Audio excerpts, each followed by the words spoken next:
Assalamualaikum warahmatullahi wabarakatuh. Ya, di video ini kita sudah memasuki pertemuan ketiga atau materi ketiga di mata kuliah farmasi fisik. Nah, materi ketiga ini kita akan membahas tentang sistem dispersi kasar atau suspensi. Ya,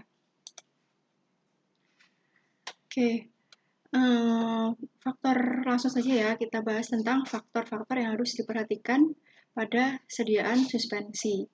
Nah, yang pertama adalah sifat antarmuka dari partikel yang tersuspensi. Materi yang sebelumnya kita sudah membahas tentang fenomena antarmuka. Nah, salah satu fenomena antarmuka yang terjadi di farmasi adalah pembuatan sediaan suspensi. Ya, nah, sifat antarmuka atau fenomena antarmuka yang terjadi pada sediaan suspensi yaitu antara partikel padat atau partikel terdispersi dengan medianya, partikel cair. Ya, jadi fenomena antarmuka partikel padat dan cair. Ini faktor yang pertama. Kemudian faktor yang kedua yang harus diperhatikan pada pembuatan suspensi yaitu pengendapan dalam suspensi atau nama lainnya yaitu sedimentasi. Oke, nah faktor-faktor ini akan kita bahas satu-satu ya. Nah, yang pertama kita bahas terlebih dahulu, yaitu sifat antarmuka dari partikel yang tersuspensi. Nah, karena sifat antarmuka ini, kemarin kan kita sudah bahas bahwa tegangan permukaan ini dipengaruhi oleh energi bebas, ya, kemudian ukuran partikel. Ya. Nah, ukuran partikel yang terdispersi jika ukurannya kecil, maka energi bebas akan tinggi. Nah, jika energi bebas tinggi, kemarin akan mempengaruhi tegangan permukaan gitu ya. Tegangan permukaannya akan semakin tinggi. Jika kalian masih ingat kemarin fenomena antarmuka, nah di situ menyatakan bahwa energi bebas dan tegangan permukaan itu sebanding. Jadi jika energi bebas tinggi, otomatis tegangan permukaan akan tinggi. Jika tegangan permukaan tinggi, sediaan tidak akan bisa stabil. Nah, begitu juga dengan suspensi ini. Jika energi bebasnya tinggi, maka sediaannya tidak bisa stabil atau terjadi penggabungan kembali. Jadi suspensinya cepat mengendap jika energi bebasnya terlalu tinggi. Atau misalnya emulsi juga seperti itu. Jika energi bebasnya tinggi, tegangan antarmuka kan juga tinggi. Ya, tegangan antarmuka tinggi antara emulsi, minyak dan air dia akan terpisah. Jadi dia tidak bisa tergabung. Suspensi berarti antara padat dan cairannya dia akan cepat sekali untuk terpisah. Nah, suspensi yang cepat terpisah otomatis tidak kita inginkan ya. Kenapa? Karena jika kita membeli suspensi gitu ya, kemudian kita kocok sebentar. Nah, jika kita kocok sebentar, terus belum kita tuang ke sendok, nah ternyata dia sudah mengendap dahulu. Nah, itu kan tidak stabil. Pasien juga tidak akan nyaman menggunakan suspensi yang seperti itu. Jadi kita harapkan ketika kita setelah selesai mengocok sediaan suspensi, nah ketika kita tuang, suspensi yang ada di sendok itu masih terdispersi merata antara zat padat dan zat medianya atau zat cairnya. Nah, jika ukuran partikel terdispersinya terlalu kecil ini, kan terjadi penggabungan kembali ya. Penggabungan kembali ini istilahnya yaitu flokulasi. Jadi dia menggumpal atau bergabung menjadi satu atau istilahnya flokulasi. Nah, gumpalan-gumpalan di sediaan suspensi itu macam-macam ya. Ada yang dinamakan flokulat, ada yang dinamakan agregat atau caking. Nah, yang pertama yang flokulat. Kalau yang flokulat itu gumpalannya lunak. Jadi ikatan antar partikel di flokulat itu masih lemah, masih bisa terpecah. Jadi ketika dikocok, nah itu masih bisa terdispersi dengan mudah karena ikatannya dengan gaya van der Waals. Sedangkan untuk yang gumpalan agregat, nah ini ikatannya sedikit lebih kuat dibandingkan dengan flokulat. Jadi partikel melekat pada suatu lempeng padat dengan gaya yang lebih kuat, tetapi masih bisa terdispersi jika kita kocok dengan kekuatan yang lebih keras lagi dibandingkan dengan flokulat. Kalau caking, nah caking ini benar-benar ikatannya itu sudah sangat kuat karena terjadi pertumbuhan dan peleburan kristal bersama-sama. Jadi sudah benar-benar menggabung. Ya, fase terdispersinya itu sudah benar-benar berikatan, kristalnya sudah melebur menjadi satu, dan membentuk suatu agregat padat yang dinamakan caking ini. Nah, kalau sudah terbentuk caking, nah ketika dikocok itu tidak akan bisa terdispersi kembali. Gitu ya. Jadi kalau dilihat dari kumpulan ini, flocculate, agregat, dan caking, nah yang kita harapkan nanti partikel itu membentuk gumpalan, yaitu flocculate. Ya, jadi mudah untuk terdispersi lagi, gitu ya. Nah, yang ini kita bahas antar muka partikel atau fenomena antar mukanya versus energi bebas permukaan. Ya. Nah, tegangan permukaan, kalian harus tetap ingat ya bahwa tegangan permukaan itu berbanding lurus dengan energi bebas permukaan. Nah, ini rumusnya ya.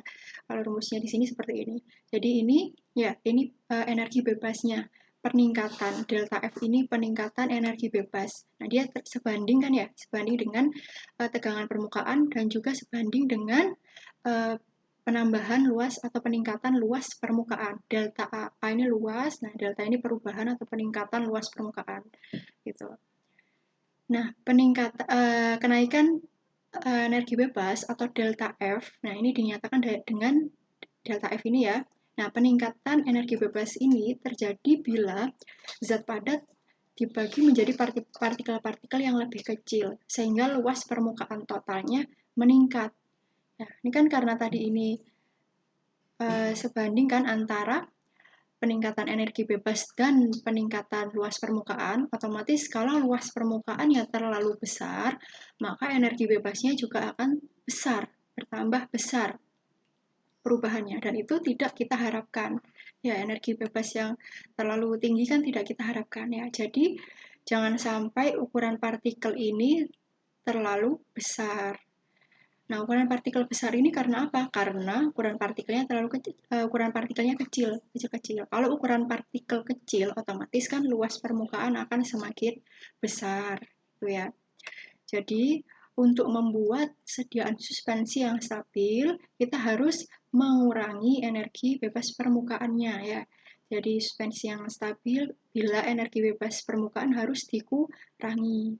Energi bebas permukaan dikurangi, bagaimana caranya? Yaitu dengan menurunkan tegangan permukaan atau dengan menurunkan peningkatan luas permukaan atau delta A-nya dikurangi, gitu ya.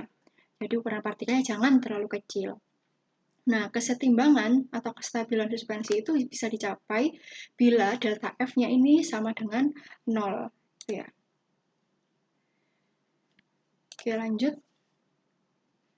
Nah, cara mengurangi energi bebas bagaimana caranya? Jika dilihat dari rumus tadi, ya caranya ya dengan mengurangi tegangan permukaannya, gitu ya, karena kan tadi sebanding. Cara mengurangi tegangan permukaan kita bisa menambahkan dengan surfaktan, surface active agent, ya, atau suspending agent. Jika di sini kita membuat suspensi, berarti kita bisa menambahkan suspending agent. Yang kedua dengan mengurangi luas permukaan partikel. Ya, luas permukaan partikelnya jangan terlalu besar supaya dia flokulasi atau agregasi nanti jadinya, bukan caking. Ya, yang kita harapkan kan bukan caking ya. Jadi mengurangi luas permukaan partikel. Dengan cara apa? Dengan ukuran partikelnya jangan terlalu kecil gitu. Nah, ini adalah kurva interaksi partikel. Ya, di sini kita lihat di kurva tolak-menolak ini ya. Bila energi tolak-menolaknya tinggi, ya, bila energi tolak-menolaknya terlalu tinggi antar partikel itu kan saling tolak-menolak ya. Bila energinya terlalu tinggi, maka akan menghasilkan barrier yang tinggi. Jadi ada batas antar partikel itu, ada batasnya. Karena saling tolak-menolak itu ya. Nah, karena ada batasnya, maka tabrakan antar partikel itu ditolak. Jadi antar partikel itu tidak saling bertabrakan, sehingga tidak terjadi penggabungan antar partikel. Nah, jika tidak terjadi penggabungan antar partikel, sistem ini tidak disebut sistem yang tidak terflokulasi. Kalau flokulasi kan tadi menggabung, tapi dia masih bisa terdispersi lagi gitu ya. Jadi energi bebasnya jangan terlalu tinggi gitu ya. Nah, selain antar muka, kita bahas juga faktor yang kedua yaitu pengendapan dalam suspensi. Nah, pengendapan dalam suspensi. Suspensi yang stabil secara fisika itu kenapa atau bagaimana? Yaitu bila partikel tetap terdistribusi secara merata ke seluruh media, seperti saya bilang di awal tadi. Jadi tidak terlalu cepat mengendapnya. Ya, tidak terlalu cepat mengendapnya, tetapi dia terdistribusi merata. Nah, kecepatan pengendapan ini kita nyatakan dengan hukum Stokes. yaitu F sama dengan D ini diameter ya, diameter partikel dikuadratkan, kemudian rho S ya, rho S itu adalah kerapatan atau berat jenis solid ya, fase terdispersi dikurangi rho 0 yaitu berat jenis dari media dikali gravitasi dibagi 18 dikali viskositas media. Viskositas media ya ini ya, kan ini 0 ini media, S ini solidnya, zat padatnya. Tuh. Ini satuannya poise, ini satuannya kecepatan cm per detik. Jadi nanti diameternya juga harus dibuat cm. Tuh. Ini ada contoh soalnya seperti ini ya. Nah ini yang ditanyakan adalah hitung kecepatan sedimentasi rata-rata dari serbuk. Jadi yang dihitung adalah V-nya ya, dalam satuan cm per detik. Nah kita butuh apa? Diameter dulu. Kita cari diameternya yang mana? Yang di sini ya, diameter partikel rata-rata. Ini 100 mikrometer. Ini harus kalian rubah terlebih dahulu ke sentimeter. Setelah dirubah ke sentimeter, baru nanti dikuadratkan. Lalu ada berat jenis S, berat jenis solidnya. Di sini ada ini kerapatan ya, berat jenis atau kerapatan, yaitu 2,44 gram per centimeter, serbuk kasar ya ini. Jadi ini kita masukkan 2,44, lalu ini medianya atau sistemnya, berat jenis sistem, ini 1,010 gram per centimeter pangkat 3, lalu dikali gravitasi. Gravitasi di sini masih satuannya meter per second kuadrat. Sedangkan yang kita cari ini kan semuanya dalam sentimeter ya.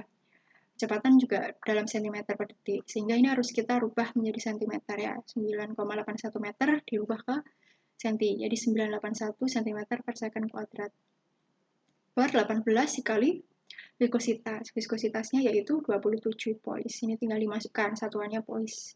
Nah, kalian bisa menghitung nanti sendiri di rumah, coba ini hasilnya nanti berapa gitu ya. Lalu persyaratan untuk terjadinya hukum Stokes itu bagaimana? Hukum Stokes itu berlaku bila konsentrasi fase terdispersi itu kurang lebih 2%. Ya, 2% ini berarti 2 gram zat padat per 100 mili cairan. Nah, ini akan terjadi pengendapan yang bebas. Akan terjadi pengendapan bebas ya. Jadi dia mudah mengendap gitu maksudnya. Jika konsentrasinya 2% plus minus. Tapi bila konsentrasi terdispersinya itu lebih dari 2%, misalnya 5%, 10% atau lebih, maka partikel-partikel akan saling mempengaruhi ketika terjadi pengendapan. Ya, jadi mau mengendap itu dia ada halangannya sehingga dia pengendapannya terhalang ya. Jadi dia tidak bisa mengendap jika konsentrasinya terlalu tinggi gitu. Nah, ini hukum Stokesnya berlaku bila konsentrasinya ini tadi ya 2%. Lalu faktor yang mempengaruhi kecepatan pengendapan atau V itu tadi, nah di rumusnya di hukum Stokes tadi kan ada D ya, ukuran partikel atau diameternya ya. Jadi ukuran partikel itu mempengaruhi. Nah, ukuran partikel ini kita bisa tulis di praformulasi, kan kita di spesifikasi kita harus menentukan ukuran partikel dari suspensi kita itu berapa. Itu harus sesuai dengan syarat ukuran partikel dari suspensi. Hindari ukuran partikel yang terlalu besar atau terlalu kecil. Kalau ukuran partikel terlalu besar, nanti kan dia berat ya, semakin berat. Nah, kalau semakin berat, dia akan semakin mudah untuk mengendap. Tapi kalau ukuran partikelnya terlalu kecil, tadi berpengaruh terhadap energi bebas. Ukuran partikel terlalu kecil kan luas permukaan semakin besar. Kalau luas permukaan semakin besar, energi bebasnya jadi besar juga. Kalau energi bebas besar, suspensi tidak menghasilkan suspensi yang stabil, tuh ya. Jadi dia akan mudah membentuk gumpalan. Nah, selain ukuran partikel, ada juga pengaruh dari berat jenis pembawa ya atau pendispersi. Lalu kalian bisa cari faktor apa saja yang bisa mempengaruhi kecepatan pengendapan selain ukuran partikel dan density. Nah, jenis pengendapan pada suspensi itu ada dua tipe pengendapan. Ada yang terflokulasi, ada yang terdeflokulasi. Nah, terflokulasi itu seperti apa? Yang partikel yang terflokulasi ciri-cirinya yaitu terjadi ikatan partikelnya itu lemah. Jadi antar partikel itu terikat lemah kalau terflokulasi. Kalau ikatannya lemah, ya di sini dia juga mengendap lebih cepat dan terjadi serentak. Ya, jadi ikatan lemah antar partikel, kemudian pengendapannya itu juga lebih cepat dan terjadi serentak. Tapi cepatnya ini juga harus ada waktunya ya, karena pengendapan yang terlalu cepat juga tidak kita harapkan. Tuh. Jadi ada batas waktu, mengendapnya itu harus berapa menit atau berapa detik gitu sih. Nah, pengendapannya serentak, jadi bareng-bareng gitu. Dan tidak membentuk lempengan yang cake. Jadi kalau lempengannya itu caking yang seperti yang di awal tadi kan dia tidak bisa terdispersi. Nah, itu untuk yang terflokulasi ini tidak membentuk lempengan yang cake ini, sehingga mudah untuk disuspensikan kembali. Ciri-ciri suspensi yang terflokulasi yaitu batas antara endapan dan supernatan itu jelas. Supernatan itu cairannya ya yang ada di atas, endapan yang di bawahnya. Nah, itu batasnya jelas. Nah, karena batasnya jelas, cairan di atas itu atau supernatannya itu dia warnanya menjadi jernih. Nah, itu tanda-tandanya jika suspensi itu terflokulasi. Ya. Laju pengendapan atau V itu dipengaruhi oleh ukuran flokulat. Nah, ini sudah ya tadi, porositas dan juga porositas dari massa agregat. Ya, porositas ini mempengaruhi penyerapan dari pembawanya. Gitu ya. Sedangkan untuk yang partikel terdeflokulasi, ciri-cirinya mengendapnya perlahan-lahan. Jadi kebalikan dari flokulasi. Jadi mengendapnya perlahan-lahan.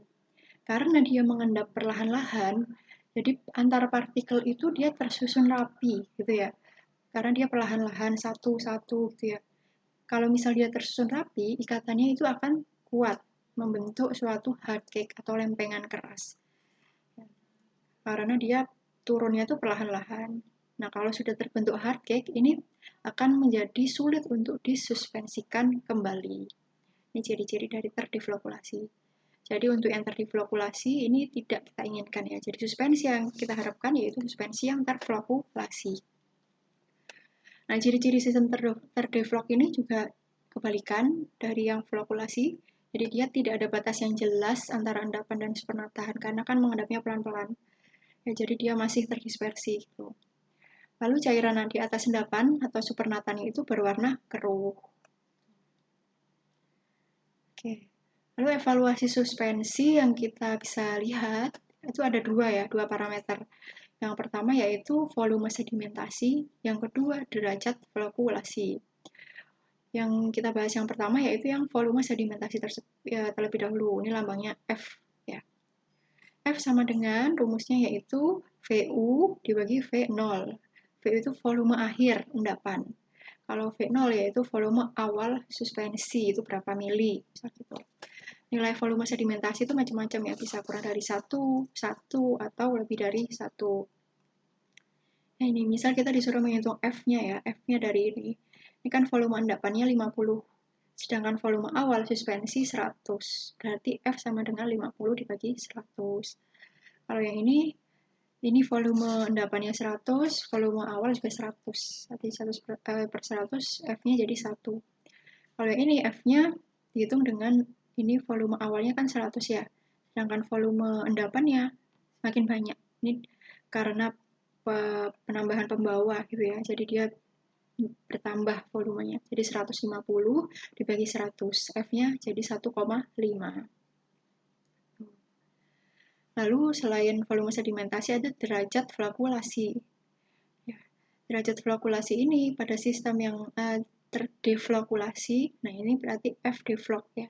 F deflok itu sama dengan V deflok dibagi V0. Ya. Jadi F itu kan volume sedimentasi, berarti F deflok berarti volume sedimentasi suspensi yang terdeflokulasi. V deflok yaitu volume akhir endapan suspensi yang terdeflokulasi ya. Kalau ada tandanya ini berarti dia deflok ya. Ini volume awal.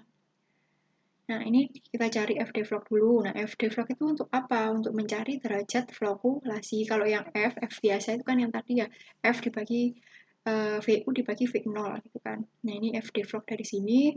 Nah, dari situ kita bisa menghitung derajat flokulasi. Itu dari volume sedimentasi suspensi yang terflokulasi dibagi volume sedimentasi suspensi yang terdeflokulasi. Nah, Untuk menjadikan sedimentasi itu bisa terkontrol, itu kita bisa menambahkan bahan-bahan seperti polimer, lalu surfaktan, elektrolit. Ya, surfaktan ini suspending agent tadi ya. Itu. Ya, ini pengaruh dari penambahan flocculating agent ya kepada stabilitas dari suspensi. Ini ada penelitian seperti ini. Nah, ini mekanisme kerja polimer. Nah, kita kan tadi bisa menambahkan polimer gitu ya, supaya terbentuk suspensi yang terflokulasi. Nah, urutan langkah pembentukan suspensi yang stabil dapat dilihat pada gambar di bawah ini ya. Nah, ini partikel yang tak bersalut, ya awalnya dia tidak bersalut, ya. Nah, ini kemudian akan penambahan polimer ini membuat suspensi akan bersalut seperti ini, penambahan polimer. Nah, karena polimer ini ada kationik dan anioniknya, nah suspensinya jadi ada muatannya juga seperti ini, ada positif, negatif, positif, negatif. Nah, ini akan membentuk partikel yang terflokulasi. Jadi dia menggumpal tetapi dia masih bisa terdispersi. Ya. Jadi ini tersalutkan oleh polimer-polimer tadi itu ya, positif, negatif. Nah, ketika ditambah suspending agent atau ditambah zat pensuspensi yang awalnya dia mengendap dengan cepat seperti ini ya, mengendap dengan cepat, tapi mengendap dengan cepat juga tidak kita harapkan ya. Jadi kita pinginnya itu yang tengah-tengah gitu loh. Mengendap dengan terlalu lama juga tidak kita harapkan, karena jika mengendap terlalu lama nanti menjadi suspensi yang terdevelop. Jadi mengendap terlalu lama atau cepat gitu tidak kita harapkan. Jadi tengah-tengah gitu ya. Nah, untuk mengantisipasi supaya tidak terjadi pengendapan yang terlalu cepat, kita bisa menambahkan zat pensuspensi. Sehingga nanti hasil akhir suspensinya seperti ini. Jadi dia terdispersi rata lebih lama. Tuh. Zatnya itu terdispersi di dalam media itu lebih lama. Oke. Nah, ini ada soal tentang sistem dispersi suspensi. Jadi kalian bisa kerjakan ya. Kerjakan tugas individu ya. Untuk mekanismenya seperti apa nanti akan saya bahas di WA. Oke, sampai di sini materi saya tentang sistem dispersi kasar suspensi. Apabila ada yang ditanyakan, bisa ditanyakan langsung kepada saya. Saya akhiri kuliah hari ini. Terima kasih atas perhatiannya. Assalamualaikum warahmatullahi wabarakatuh.